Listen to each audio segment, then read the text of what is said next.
Hey, this is Blake Techmeyer from GreatSense.org, and I'm here to bring you episode 3 of Creator's Q. Today we're going to be looking at Adobe Illustrator, and we're going to be talking about some different families of tools that you're going to find on the toolboard. Now, to recap real quick, episode 1, we talked about what is Adobe Illustrator, and we talked about some of the tools in there and how to zoom in and zoom out, pretty basic in looking at shapes. Then in episode 2, we jumped into talking about the magic wand, multiple select, and then we looked at the pen tool and the curvature tool and just the awesome things you can do with that. So as we jump into episode 3, we're going to look at the shaper tool family, shaper tool, pencil, smooth tool, path eraser, joint tool. We're going to look at the eraser family, eraser tool, scissor tool, knife tool. We're going to look at the rotate and reflect tool, scale, shear, and reshape tool. And then underneath the width tool, we're going to look at some of these wild tools they give you for editing shapes. So let's jump in first, and we're going to look at the shaper tool. Shaper tool is an amazing part of this program that they've created, where all you have to do is take and make gestures to create shapes. So for example, let's make a mountaintop. All I have to do is draw on the shape of a triangle, even if it's wobbly, and it'll make that shape. Now let's give our mountain a peek here. Now one thing you're going to see here is, oh no, we have this shape overlapping this other shape. Well, one of the beautiful things with this is if you take and you scribble down into here, it will delete the outside of that box and it will leave it so you have this top part here. Now, one thing that you can also do is, let's say we want to make another little mountain in the background and you want to get rid of this line between the two shapes and make them one. If you do that, it will delete the line and create one shape. Now, let's make ourselves a moon. Okay, so we come over here, scribble into this, and scribble into that. Voila, we have our different shapes. Now, one thing that's really cool too here with the reshaper tool is if you click on here, and let's say we want to go into this in more depth, and we don't like where this, we want to change up the shape of the moon. Let's say we give it a little more of a sharpness to it. We can adjust and move things around. The beauty of the shaper tool is editability. You can go back and you can edit it a ton of times in a lot of different ways. So that's kind of our start there. If you remember with your properties, you can come over here to fill things and change them up. Let's say we want to change that to a different color. Let's change that to white, like a snowy top. Let's change these shapes and let's make them more like a dark gray. And there we go. So that's the shaper tool, pretty basic. Now the next tool we're going to look at here is the pencil tool. Now if you have used Adobe Photoshop, you're going to notice that you have a lot of brush tools and pencil tools, and the way that they work is you're going to draw on the image and then it's going to be a part of that layer. Different in Adobe Illustrator. In Adobe Illustrator, when you use a pencil tool or a brush, it doesn't just do that, it creates a shape out of what you draw. Now, those are kind of messy. Let's go back in and let's draw for real shape. So let's say I make kind of a weird bean-like shape. So there's that. Let's add the strokes. Let's fill it up. Let's give it a good green bean look to it. So there we go. We got a green bean. And then let's make another shape here with the pencil tool, and we're going to make a tic-tac-toe board. Now there's several things you can also do with the pencil tool that are really amazing. You can always come back in here and you can change even what you use for your stroke. So let's say instead I want to use a rough looking pattern here. I can do that, and I'm noticing that it's kind of got like gray to it. Let's see if I can change that to black real quick. Drag it down here, black. It works. So on there, I can always change this back, and let's go back to the basic. And I got my little tiny lines here. And I'm going to add to the stroke a little bit. I like it a little thicker. So that's the pencil tool. It's a great tool for drawing lines, making things. And so one thing that I've come to find with Adobe Illustrator is it's not just a line, but it's a path. When you're drawing something, it's going to make it its own little shape in a way.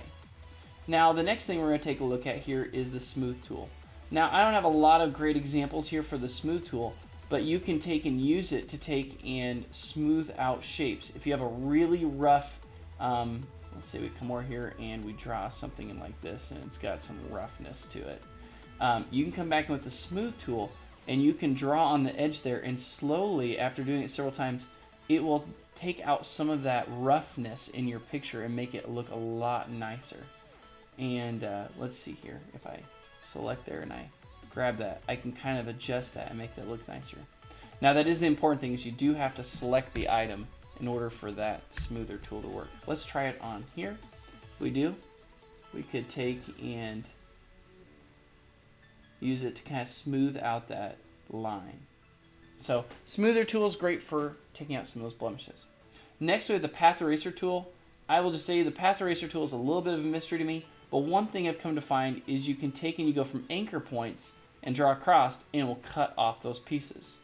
Now when you start to try and do that for multiple anchor points, it gets a little complicated. But that's kind of the basic idea there with that one, is you're able to cut across in a certain way using the path eraser tool. And as we get to the eraser tools, actually, they're much better for those options. And let's do the joint tool. Now this one was really surprising to me. What you can do here is, let's say I want to turn my tic-tac-toe into a box.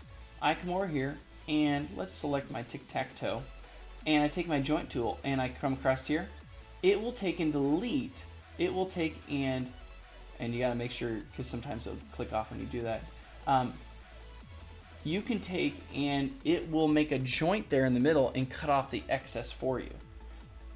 As well as, let me finish this up showing this for you. Come there, and we got ourselves kind of a cool looking square. I really like that. So we'll put it up on the mountaintop. Almost looks like a window. Let's say I'm drawing also with the pen tool again, and I've only got a shape like this. It's not quite connected. Let's see if I use the joint tool. It will take and bring those together, and so it helps make your shape complete. All right, so first off, that is our shaper tool family. Let's look at the eraser tool. Now the eraser tool is very interesting. One thing I want to say real quick, just kind of a shout out. My uncle, Mr. Baronic, was my art teacher in high school, and I really give a lot of credit to him for helping me to become the creative person I am today.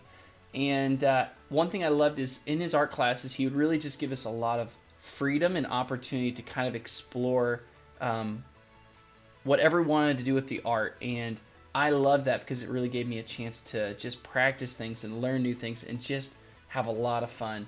And one thing he'd say a lot of times too is happy accidents. And he would point out that even when making a piece of art, sometimes you make accidents and they're just as much a part of that piece of art as the things you mean to do. And so see accidents as not always a problem, but as something you can work with and something that actually adds to the picture. And so let's look at the eraser tool. Now the first thing I want you to see is with the eraser tool, it's crazy. You'll start to cut through something and notice how all of a sudden it's created several different shapes. Now with the shaper tool, I'm going to delete this out of here. I'm going to use a little bit simpler shapes. Let's take and just do a round rectangle, fill it with pink, crazy pink color. And so with that, the eraser tool can take and you can just chop into it, and then all of a sudden you notice how it's changed that where that shape is cut out.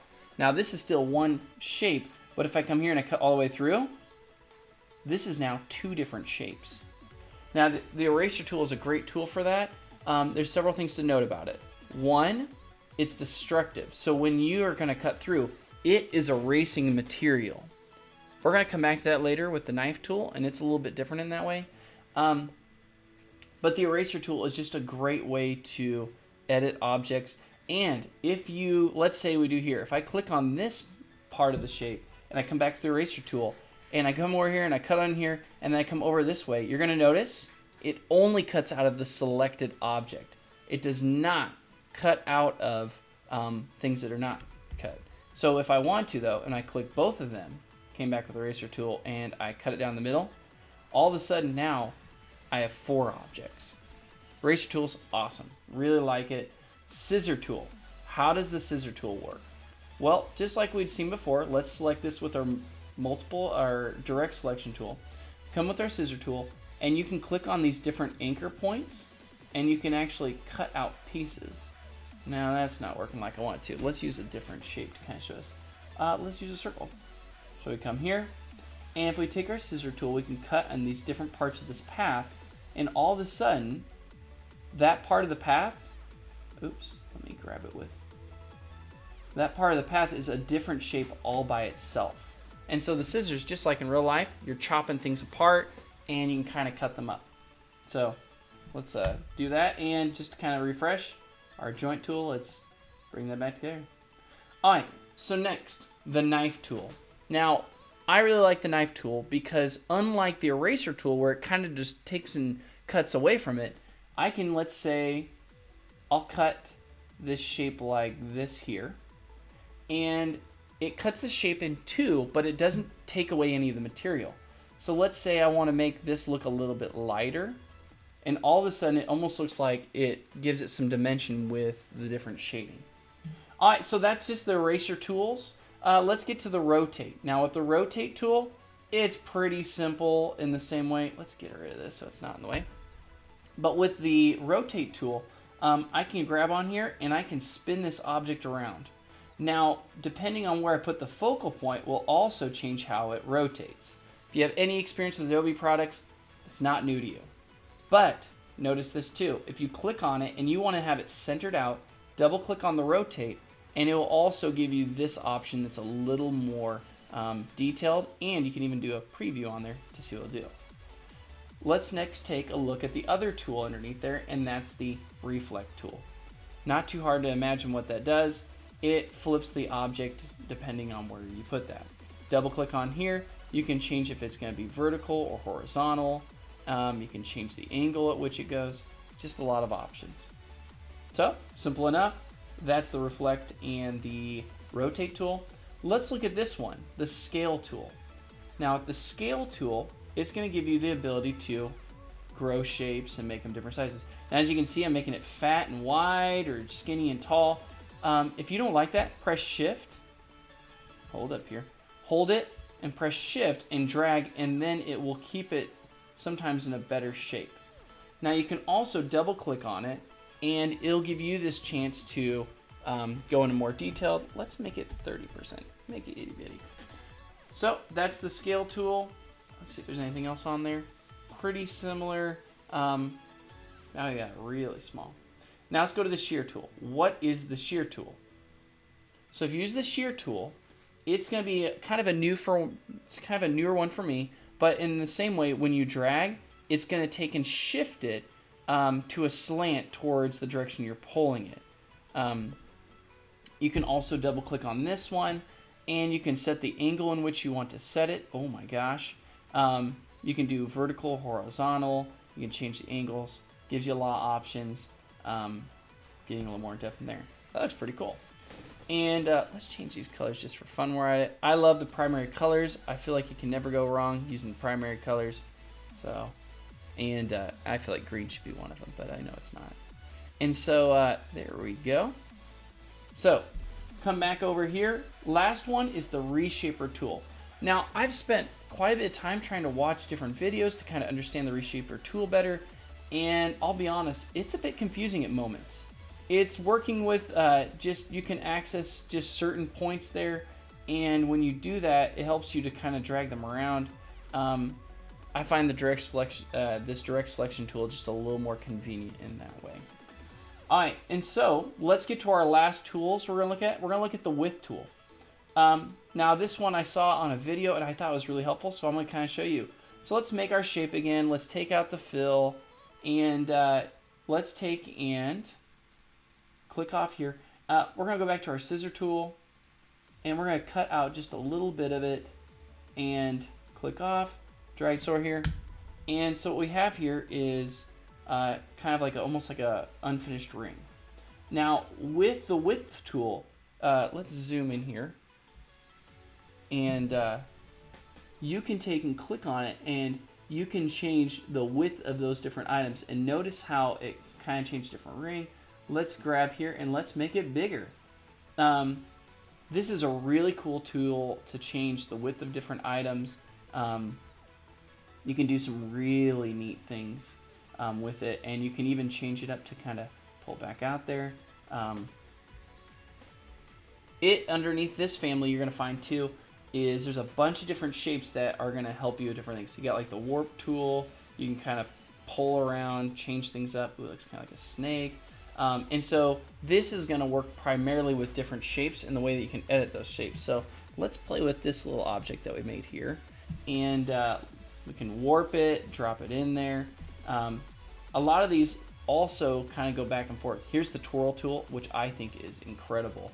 And so let's click on this one real quick because I think it'll look cool on there. We come to the twirl, and you can spin things around, and it looks amazing. So with that, the twirl tool is pretty self-explanatory. Kind of put a cool little spin on it. You got the pucker tool. Now the pucker tool is going to pull things together, and the bloat tool is going to push things apart.